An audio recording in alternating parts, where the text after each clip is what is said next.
এই পবিত্র মাসে আল্লাহ তাআলা আমাদের আল্লাহ সচেতনতা বৃদ্ধির জন্য এ মাসে আমাদের জন্য সিয়ামকে তিনি ফরজ করেছেন। আল্লাহ তাআলা ইরশাদ করছেন, ইয়া আইয়ুহাল্লাযীনা আমানু কুতিবা আলাইকুমুস সিয়াম কামা কুতিবা আলাল্লাযীনা মিন ক্বাবলিকুম লাআল্লাকুম তাত্তাকুন। অর্থাৎ ওহে বিশ্বাসীরা, সিয়ামকে এ রমাদান মাসে তোমাদের জন্য অবধারিত করা হয়েছে, যেমনি ভাবে তোমাদের পূর্ববর্তীদের উপরও এই সিয়ামকে অবধারিত করা হয়েছিল, যাতে করে তোমরা আল্লাহ সচেতন হতে পারো। এই আয়াত থেকে বোঝা গেল, এই পুরো রমাদানুল মুবারকে যে আমরা সিয়াম উদযাপন করি বা সিয়াম পালন করি, এই সিয়াম বা রোজা পালনের মূল উদ্দেশ্য বা প্রাইম অবজেক্টিভ হচ্ছে আল্লাহ সচেতন হওয়া। এই সিয়াম আমাদেরকে আল্লাহ সচেতন বানায়। এই সিয়াম আমাদের মধ্যে এই ফিলিংস, এই ভাবনা, এই চিন্তা বা এই চেতনাটা নিয়ে আসে যে আমরা এটা ভাবতে শুরু করি যে Allah is watching me, Allah is observing me, Allah আমাকে দেখছেন।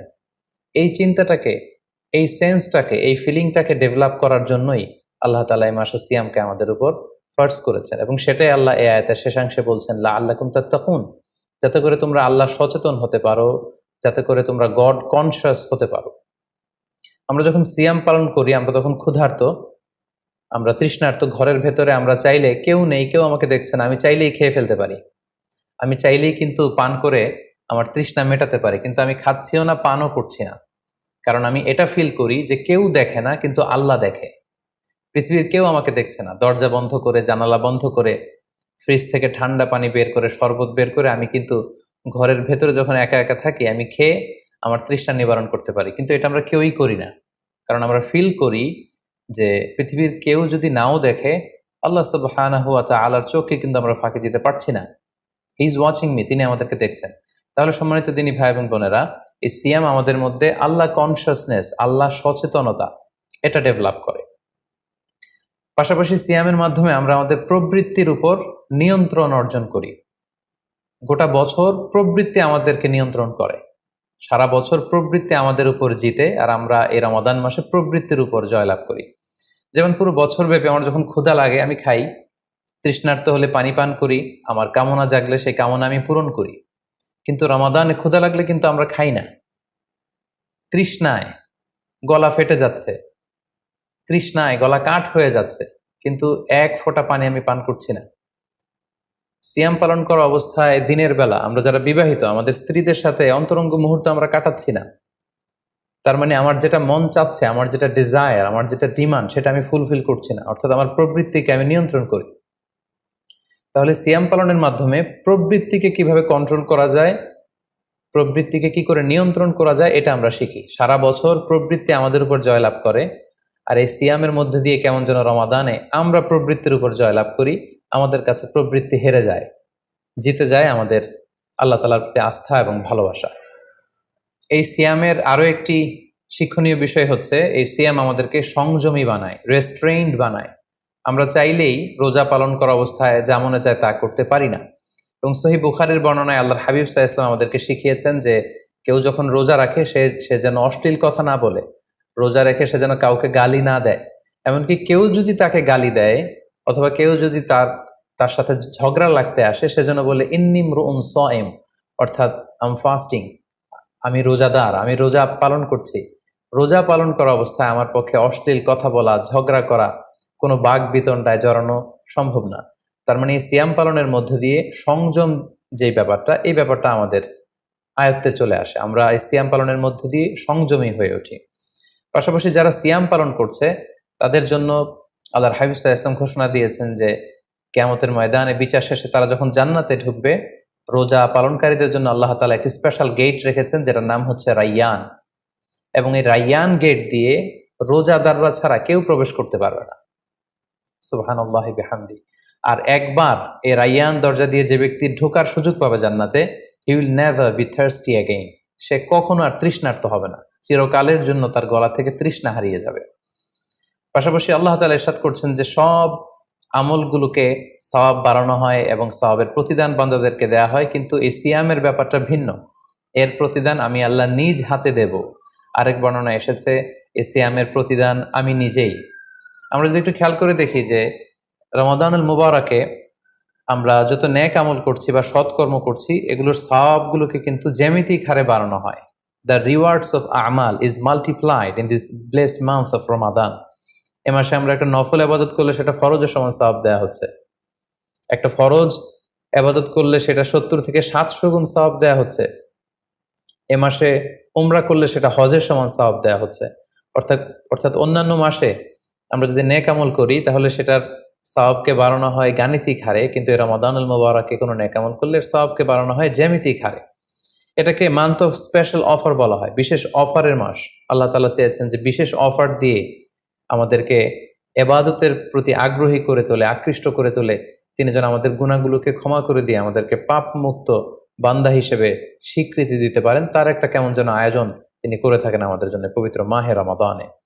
এবং এই রমাদানুল মুবারকের প্রতিটি রাতে আল্লাহ তাআলার পক্ষ থেকে একজন বিশেষ আহ্বানকারী ফেরেশতা তারা ডাকতে থাকে আর বলতে থাকে, ইয়া বাগিয়াল খায়রি আকবিল, হে কল্যাণের অভিযাত্রী, হে কল্যাণের পথের যাত্রী, আকবিল, প্রসিড, গো অন, আরো সামনে যাও, আরো নেক কাজ করো, আরো ভালো কাজ করো। ইয়া বাগিয়াশ শাররি আকসির, হে পাপের পথের যাত্রী, আকসির, স্টপ, থেমে যাও, অনেক হয়েছে, আর না, আর অন্যায়ের দিকে ধাবিত হয়েও না। এটা প্রতি রাতেই, রমাদানের প্রতিটি রাতেই এই আহ্বান করা হয় যে হে কল্যাণের পথের যাত্রী, ভালো কাজ করতে থাকো, হে অকল্যাণের পথের যাত্রী, এখনই থেমে যাও, আর সামনের দিকে আগ বাড়িও না। এবং এই বরকতপূর্ণ মাস পেয়েও যারা আল্লাহ তাআলার ক্ষমা পায়নি, রাসূল সাল্লাল্লাহু আলাইহি ওয়াসাল্লাম তাদের জন্য ভয়ঙ্কর ওয়ার্নিং দিয়েছেন, হুঁশিয়ারি দিয়েছেন, গভীর হুঁশিয়ারি তিনি বর্ণনা করেছেন। মসজিদে নববীতে আল্লাহ রাসূল সাল্লাল্লাহু আলাইহি ওয়াসাল্লাম একবার মিম্বারের প্রথম ধাপে পা রেখে বললেন আমিন, দ্বিতীয় ধাপে পা রেখে বললেন আমিন, তৃতীয় ধাপেও পা রেখে বললেন আমিন। সাহাবারা জিজ্ঞেস করলেন, ইয়া রাসূলুল্লাহ, তিনবার কেন আমিন বললেন? আমরা তো বুঝতে পারলাম না। আল্লাহ রাসূল সাল্লাল্লাহু আলাইহি ওয়াসাল্লাম তখন বললেন যে এইমাত্র জিবরিল আমার কাছে এসে আমাকে শুনিয়েছে যে যে ব্যক্তি রমাদানুল মুবারক পেয়েও ইবাদতের মাধ্যমে আল্লাহর ক্ষমা পেল না, সে দুর্ভাগা, সে হতভাগা। আমি তখন বলেছি আমিন। তারপর জিবরিল বলল যে মা বাবা উভয়কে পেয়ে তাদেরকে সন্তুষ্ট করার মধ্য দিয়ে যারা আল্লাহর জান্নাতকে হাসিল করতে পারলো না তারা দুর্ভাগা, হতভাগা। আমি বলেছি আমিন। তৃতীয় পর্যায়ে জিব্রাইল বলেছে যে হে নবী, আপনার নাম শুনবার পরেও যে আপনার উপর দুরূদ পাঠালো না, অর্থাৎ সাল্লাল্লাহু আলাইহি ওয়াসাল্লাম বলল না, সে দুর্ভাগা, সে হতভাগা। তখন আমি বলেছি আমিন। সম্মানিত শুধু এই হাদিস থেকে আমরা বুঝতে পারি যে যারা রমাদান পেয়ে আল্লাহর প্রিয় ভাজন বান্দা হতে পারলো না, আল্লাহর কাছ থেকে ক্ষমার ঘোষণা পেল না, তাদের যে দুর্ভাগা এবং হতভাগা আর কেউ হতে পারে না। আমাদের অনেকের মধ্যে এমন একটা ভাব কাজ করে যে যেহেতু এটা অনেক রহমতের মাস, বরকতের মাস, মাগফিরাতের মাস, আবেগে তারা অনেক বেশি প্ল্যান করে ফেলে এবং সেই অনুযায়ী রমাদানের শুরুতেই সারা রাত তাহাজ্জুদ, সারাদিন এবাদত, তেলাওয়াত, এরকম 2-4 দিন চলার পরে, কয়েকদিন যাওয়ার পরে সে আবেগটা ঝরে পড়ে, সে আবেগটাকে সে ধরে রাখতে পারে না। কারণ এমন প্ল্যান করা হয়েছিল যেটা রেশনাল ছিল না, যেটা হয়তো যৌক্তিক ছিল না বা বাস্তবসম্মত ছিল না। সো প্ল্যান করার ক্ষেত্রে আমার প্রথম পরামর্শ হচ্ছে অল্প প্ল্যান করুন, এবং যতটুকু প্ল্যান করবেন সেটা পুরো রমাদান ব্যাপী, হোল দ্য মান্থ লং আপনি সেটাকে পালন করবার চেষ্টা করুন। কারণ আল্লাহ রাসূল সাল্লাল্লাহু আলাইহি ওয়াসাল্লাম বলেছেন, আহাব্বুল আমালি ইলাল্লাহি আদওয়ামুহা ওয়া ইন কাল্লা। আল্লাহ তাআলার কাছে সবচেয়ে প্রিয় আমল হচ্ছে সেটা যেটা মানুষ নিয়মিত করে, যেটা বান্দা রেগুলার বেসিসে করে, যদিও এটা পরিমাণে কম হয়। সো আপনি পরিমাণে যদি কমও করেন, সেটা যদি পুরো রমাদান মাস ব্যাপী একই ধারাবাহিকতায় আপনি ইবাদত করেন, তেলাওয়াত করেন, তাহাজ্জুদ পড়েন, জিকির আজকার করেন, সাদাকা করেন, দান করেন, এটার যদি একটা ধারাবাহিকতা থাকে, সেই ইবাদতটা আল্লাহ তাআলার কাছে বেশি প্রিয়। তাই প্ল্যানের ক্ষেত্রে আমার সর্বপ্রথম পরামর্শ হচ্ছে অল্প প্ল্যান করুন, স্বল্প পরিসরে প্ল্যান করুন, হাতে গোনা অল্প কয়েকটি বিষয়ের ব্যাপারে আপনি কনসার্নড হন, এবং যতটুকু প্ল্যান করেছেন ততটুকু নিয়মিত বাস্তবায়ন করুন। প্ল্যানের ক্ষেত্রে সর্বপ্রথম যেটা আমি বলতে চাই সেটা হচ্ছে পুরো রমাদান মাসে সালাতের ব্যাপারে আমাদেরকে সর্বপ্রথম বেশি সচেতন থাকতে হবে। It's mandatory. 5 ওয়াক্ত সালাত যেন আমরা জামাতের সাথে আদায় করতে পারি, এই বিষয়টা খেয়াল রাখতে হবে। কোনো কারণে যদি জামাত ছুটেও যায়, কাজা যেন না হয়ে যায়। কারণ আমাদের যদি জামাত ছুটে যায়, সালাত যদি কাজা হয়ে যায়, তাহলে আপনার প্রোডাক্টিভিটি কমে যাবে। সো প্ল্যানের ক্ষেত্রে এখন থেকে আমাদের এটা মাথায় রাখতে হবে যে পুরো রমাদান জুড়ে আমরা 5 ওয়াক্ত সালাত জামাতের সাথে আদায় করব। কোনো কারণে জামাত যদি ছুটেও যায়, কোনো নামাজ যেন আমার কাজা না হয়ে যায়, এ ব্যাপারে আমরা সচেতন থাকবার চেষ্টা করব। 3 নম্বরে হচ্ছে কোরআন তেলাওয়াত করা। যেহেতু রমাদানুল মুবারক এটা কোরআন নাজিলের মাস, আল্লাহ তাআলা বলছেন শাহরু রমাদান আল্লাযী উনজিলা ফীহিল কুরআন, রমাদান তো এমন মাস যে মাসে আল্লাহ তাআলা কোরআন নাজিল করেছেন। সো এটা কোরআনকে উদযাপনের মাস, কোরআনের সাথে নতুন করে সম্পর্ক গড়বার মাস, বেশি বেশি কোরআন তেলাওয়াত করবার মাস। নফল ইবাদতের যে লিস্ট আছে তার মধ্যে সবচেয়ে শ্রেষ্ঠ নফল ইবাদত হচ্ছে কোরআন তেলাওয়াত করা, এবং সেটার মোক্ষম সময় হচ্ছে রমাদানুল মুবারক। আমরা প্রত্যেকেই জানি যে এই মাসে তেলাওয়াত করার যে একটা আবহ, যে একটা ইমেজ, যে একটা পরিবেশ, এবং যেরকম একটা মজা পাওয়া যায়, বছরের অন্য কোনো মাসে কিন্তু ওই ফিলিংটা আমাদের আসে না। সো এই সুযোগটাকে আমাদের কাজে লাগানো, আমরা যেন প্রতিদিন কোরআনের তেলাওয়াত করি, এবং তেলাওয়াত করার ক্ষেত্রে অবশ্যই ধীরস্থির ভাবে তেলাওয়াত করতে হবে। আমরা অনেকে তাড়াহুড়ো করে তেলাওয়াত করি। হাদিসে এসেছে রুব্বা কারিন লিল কোরআন ওয়াল কোরআন ইয়ালআনু, কোরআনের অনেক তেলাওয়াতকারী আছে যাদেরকে কোরআন রহমত দেওয়ার পরিবর্তে লাআনত দেয়, কার্ডস করে, অভিসম্পাত করে। তাই তাড়াহুড়ো করে আমরা যেন কোরআন তেলাওয়াত না করি। রমাদান আসলেই দেখা যায় কিছু কিছু মানুষ কোরআন খতম করবার জন্য উঠে পড়ে লাগে। কেউ 5 খতম, 7 খতম, 10 খতম দেওয়ার জন্য প্রতিযোগিতা করে খতম দেয়, ফলে খুব দ্রুত তারা কোরআন তেলাওয়াত করে। এটা ঠিক না। খতম দেওয়ার জন্য উঠে পড়ে লাগা উচিত হবে না, বরং আপনি ধীরস্থির ভাবে তেলাওয়াত করুন। সেই হিসেবে শুরু থেকে শেষ পর্যন্ত একবার করে যদি আপনি 1 খতম দিতেও পারেন সেটা ভালো, আর দিতে না পারলেও আপনি ধীরস্থির ভাবে তেলাওয়াত করে সেটার সওয়াব আপনি ইনশাল্লাহ পাবেন।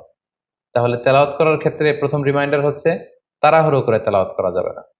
2 নম্বর হচ্ছে যদি সুযোগ হয় অর্থ বুঝে তেলাওয়াত করা।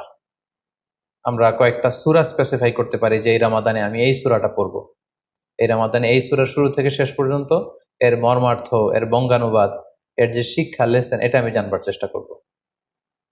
সম্মানিত দিনী ভাই এবং বোনেরা, কোরআন হচ্ছে এমন একটি কিতাব, যারাই এই কোরআনের সাথে সম্পর্ক জুড়ে দিয়েছে, যারাই এই কোরআনকে হৃদয়ে ধারণ করেছে, তারাই সম্মানিত হয়েছে। একটু খেয়াল করে দেখুন, সাইয়েদনা জিবরিল আলাইহিস সালাম উনি কোরআন নিয়ে আসমান থেকে পৃথিবীতে নেমেছিলেন। কোরআনকে নিয়ে আসার কারণে উনি হয়েছেন শ্রেষ্ঠ ফেরেশতা।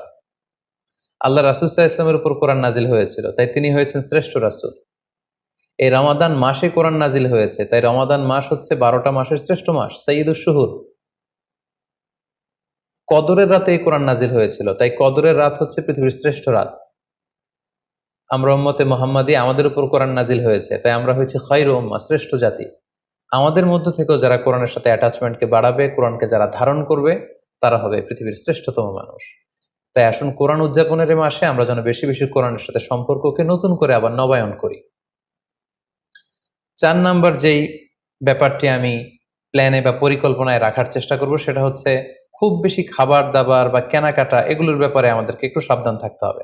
আমরা অনেকে মনে করে থেকে রমাদান মানেই মুখরোচক ইফতারি, ইফতার পার্টিতে জয়েন করা, উদরপূর্তি করে সাহারি খাওয়া, শপিং করা এবং কেনাকাটায় ব্যস্ত থাকা। আসলে ব্যাপারটি এমন নয়, কারণ আমরা জানতে পেরেছি যে এটা হচ্ছে বরকতের মাস, এটা অফারের মাস। নফল ইবাদতে ফরজের সমান সওয়াব, ফরজ করলে 700 গুণ সওয়াব, নফল উমরা করলে হজের সমান সওয়াব। সো এটা হচ্ছে মৌসুমুল ইবাদা, ইবাদতের মৌসুম। সো আমাদের যদি শপিং করা লাগে, আমাদের যদি কোনো প্রোগ্রামে অংশগ্রহণ করা লাগে, সেটা যেন আমাদের ফোকাস না হয়। কেনাকাটা, শপিং করা, এটা যেন আমাদের ফোকাস না হয়। ভুরি ভোজ করা, আমাদের বাসায় মা বোনরা যারা আছে তাদেরকে হরেক রকম আইটেমের বায়না ধরে সারাদিন তাদেরকে ব্যস্ত রাখা, ইবাদত থেকে তাদেরকে দূরে রাখা, এই কালচারগুলো থেকে আমাদেরকে দূরে থাকতে হবে। আমরা যখন রমাদান কেন্দ্রিক প্ল্যান করতে বসবো, আমরা যেন এটা ভাবি যে এই রমজানে একটু একটু করে আমি নিজেকে পরিবর্তন করতে চাই। ভুরিভোজ করা, ইফতার পার্টিতে বেশি বেশি যাওয়ার জন্য প্ল্যান করা, তারপর কেনাকাটা, শপিং, ঈদের শপিং এর জন্য সময় নষ্ট করা, এটা যেন আমাদের মূল ফোকাস না হয়। আমাদের মূল ফোকাস যেন হয় এটা ইবাদতের মাস, বেশি বেশি ইবাদত করে যেন আমরা আল্লাহর সন্তুষ্টি অর্জন করতে পারি। প্ল্যানের ক্ষেত্রে 5 নাম্বার যে পয়েন্টটি আমি বলবো সেটি হচ্ছে ইফতারির পূর্ব মুহূর্তে দোয়া করুন। এটি ভুলে যাওয়া যাবে না। প্রতিদিন ইফতারিকে সামনে নিয়ে আমরা দোয়া করব, কারণ হাদিসে এসেছে সালাসু দাওয়াতিন মুস্তাজাবা, 3 ব্যক্তির দোয়া আল্লাহ তাআলার কাছে কবুল হয়ে যায়। এই দোয়া আল্লাহ কখনো ফিরিয়ে দেন না। এর মধ্যে একটা দোয়া হচ্ছে দাওয়াতুস সাইম, রোজাদারের দোয়া আল্লাহ কখনো ফিরিয়ে দেন না। দাওয়াতুস সাইমি মাকবুল, এটা আল্লাহর কাছে কবুল হয়ে যায়। ঠিক ওই মুহূর্তটাতে আল্লাহ তাআলার সফট কর্নার খুব বেশি গ্রো করে, আল্লাহর রহমতের দরিয়ার মধ্যে একটা অভাবনীয় জোশ পড়ে যায়। আল্লাহ তাআলা এই দৃশ্যটাকে খুব দেখতে পছন্দ করে যে বান্দা সামনে খাবার নিয়ে বসে আছে, শরবত নিয়ে, পানীয় নিয়ে বসে আছে, ক্ষুধায় তৃষ্ণায় সে জর্জরিত, সে চাইলেই সামনে থেকে নিয়ে মুখে তুলে খাবারটা খেতে পারে, কিন্তু সে আমার ভয়ে খাচ্ছে না। তখন আল্লাহ তাআলা এই দৃশ্যটা দেখতে বড্ড পছন্দ করেন। ঠিক এই মুহূর্তে আপনি যখন বুদ্ধি করে আল্লাহ তাআলার কাছে চাইতে শুরু করবেন, কায়মনো বাক্যে চোখের পানি ছেড়ে, আপনি চাইতে দেরি হবে, এই দোয়া আল্লাহ তাআলার কাছে কবুল হতে দেরি হবে না। তাই এই ভুলটি যেন আমরা না করি, এই বরকত যেন আমরা মিস না করি। প্রতিদিন খেয়াল করে, সম্মানিত দিনী ভাই এবং বোনেরা, খেয়াল করে ইফতারির পূর্ব মুহূর্তে দোয়া করুন। আপনার কি চাহিদা, আকুতি মিনতি আল্লাহর কাছে আছে, আপনি পেশ করুন। 7 নম্বর পয়েন্টটি হচ্ছে ধীরস্থির ভাবে তারাবির সালাত পড়ুন। তারাবির সালাতের ক্ষেত্রে পরামর্শ হচ্ছে ধীরস্থির ভাবে তারাবির সালাত আদায় করুন। সালাতুত তারাবিহ শব্দের অর্থই হচ্ছে বিশ্রামের সালাত, অর্থাৎ আপনি বিশ্রাম নিয়ে নিয়ে 2 রাকাত করে 4 রাকাত শেষে তাসবিহ পড়ে বিশ্রাম নিয়ে আবার 2 রাকাত 4 রাকাত এভাবে পড়তে থাকবেন। আমাদের বাংলাদেশের বেশিরভাগ মসজিদগুলোতে যেহেতু 20 রাকাতের সালাতুত তারাবিহ হয়, আমরা সাজেস্ট করি যে আপনারা 20 রাকাত সালাতুত তারাবিহ আদায় করুন। অসুস্থতাজনিত কোনো কারণে কারো যদি কম পড়তে হয় সেটা ভিন্ন ব্যাপার, তবে আমরা 20 রাকাতের কথাই সবাইকে সাজেস্ট করে থাকি, যেহেতু এটা আবাদতের মাস, যত বেশি আবাদত করা যায় ততই এটা কল্যাণকর। তো সেক্ষেত্রে রাকাত বিতর্ক আপনাদেরকে এড়িয়ে চলা উচিত। রমাদান আসলে আমাদের মধ্যে এই শয়তান এই বিষয়টাকে উস্কে দেয় যে তারাবির সালাতকে 8 রাকাত না 20 রাকাত নাকি 12 রাকাত। সো তারাবির সালাত ধীরস্থির ভাবে আদায় করুন, রাকাত বিতর্ক এড়িয়ে চলুন। এটা হচ্ছে একটা বড় ফিতনা। কত রাকাত আপনি পড়বেন আপনার সাধ্য অনুযায়ী আপনি পড়ুন। আমরা 20 রাকাতের কথা সাজেস্ট করি, তবে রাকাত বিতর্কে জড়ানো আমাদের কখনোই উচিত হবে না। 8 নাম্বার যে পয়েন্টের কথা বলবো সেটি হচ্ছে শেষ রাতে তাহাজ্জুদের সালাত আদায় করা। বছরের অন্য সময়গুলোতে রাত 4টার দিকে উঠে আসলে অনেকের পক্ষেই তাহাজ্জুদের সালাত আদায় করা সম্ভব হয়ে ওঠে না। যেহেতু রমাদানুল মুবারকে সাহারি খাওয়ার জন্য আমাদেরকে উঠতেই হচ্ছে, সাহারি খাওয়ার পরে আপনি অজু করে আপনার সুবিধা মতো 2 রাকাত 4 রাকাত তাহাজ্জুদের সালাত আপনি আদায় করুন। তাহাজ্জুদের সালাতে সিজদায় পড়ে আপনি আল্লাহ তাআলার কাছে আপনার মনের আকুতি আপনি তুলে ধরুন। এই মুহূর্তটাতে, তাহাজ্জুদের এই সময়টাতে আল্লাহ তাআলা প্রথম আকাশে মনোনিবেশ করে তিনি ডাকতে থাকেন, কার কি লাগবে, কার খাবারের দরকার আমার কাছে চাও, আমি খাবারের ব্যবস্থা করে দেব। কার রিজিকের দরকার, রিজিকের ব্যবস্থা করে দেব। কার সফলতা দরকার, আমি আল্লাহ তাআলা সফলতা দেওয়ার মালিক, আমি সফলতার ব্যবস্থা করে দেব। যে মুহূর্তটুকুতে বা যে সময়ে আল্লাহ তাআলা আমাদেরকে দেওয়ার জন্য তিনি আমাদেরকে ডাকছেন, আমাদেরকে দেওয়ার জন্য তিনি বসে আছেন, প্রস্তুত আহ্বান করছেন, কিন্তু আমরা সেই আহ্বানে সাড়া দিচ্ছি না।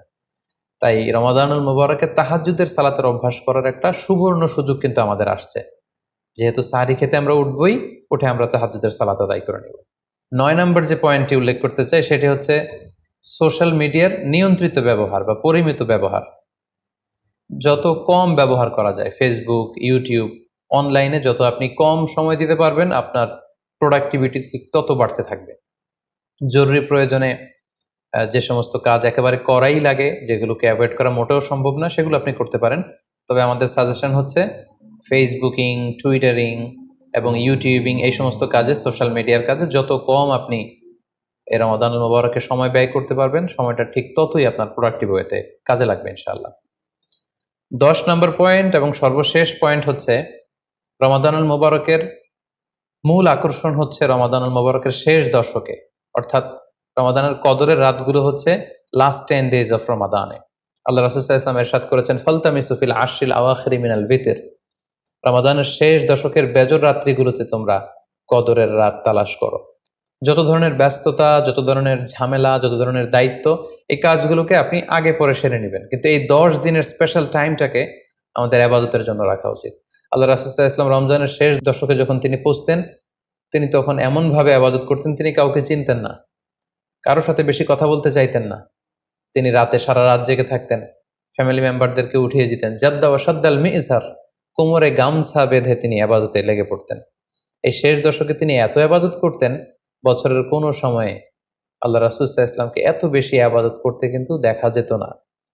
তাই এই শেষ দশকের বেজর রাত্রিগুলো যেন আমরা মিস না করি, এবং শুধু 27 রমজানে আমরা কদর হিসেবে পালন করব, ব্যাপারটা যেন এমন না হয়ে যায়।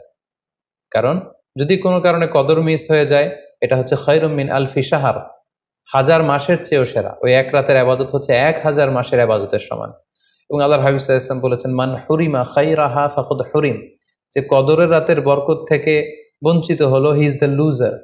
এই বরকতের মাসে নিশ্চয়ই আমরা কেউই লুজার হতে চাই না, আমরা সবাই গেইনার হতে চাই। সো আমরা যদি গেইনার হতে চাই, রমাদানের সর্বোচ্চ বরকতটুকু যদি আমরা হাসিল করতে চাই, লাস্ট 10 days অফ রমাদান, রমজানের শেষ দশকের বেজর রাত্রিগুলো যেন আমরা খুবই আন্তরিকতার সাথে সিনসিয়ারলি আবাদত করে কদরের বরকত হাসিল করবার চেষ্টা করি। আমরা গত বছর আমাদের অনেক প্রিয়জনদের সাথে একসাথে রমাদান কাটিয়েছি, তাদের অনেকে কিন্তু এবছর আমাদের সাথে নেই। আমরা এই রমাদান কারা পুরো রমাদান পাবো আমরা জানি না, আবার আগামী বছরের রমাদান পর্যন্ত আমরা বেঁচে থাকবো কিনা সেটাও আমরা জানি না। সো এই রমাদান হতে পারে আমাদের জীবনের শেষ রমাদান। আমাদের we should consider this Ramadan the last and final chance in our life. আমাদের এভাবে চিন্তা করা উচিত যে হতে পারে এটা আমার জীবনের শেষ রমাদান, তাই আমার গুনাহ মাফের একটা সুবর্ণ সুযোগ হচ্ছে এ রমাদান মাস। তাই এই মাসের সর্বোচ্চ বরকতটুকু হাসিল করার জন্য আমরা যেন বুদ্ধিমানের পরিচয় দেই, আমরা যেন বেশি বেশি ইবাদত করে আল্লাহ তাআলার প্রিয় ভাজনদের অন্তর্ভুক্ত হতে পারি। হ্যাভ এ গ্রেট রমাদান। আসসালামু আলাইকুম ওয়া রাহমাতুল্লাহি ওয়া বারাকাতুহু।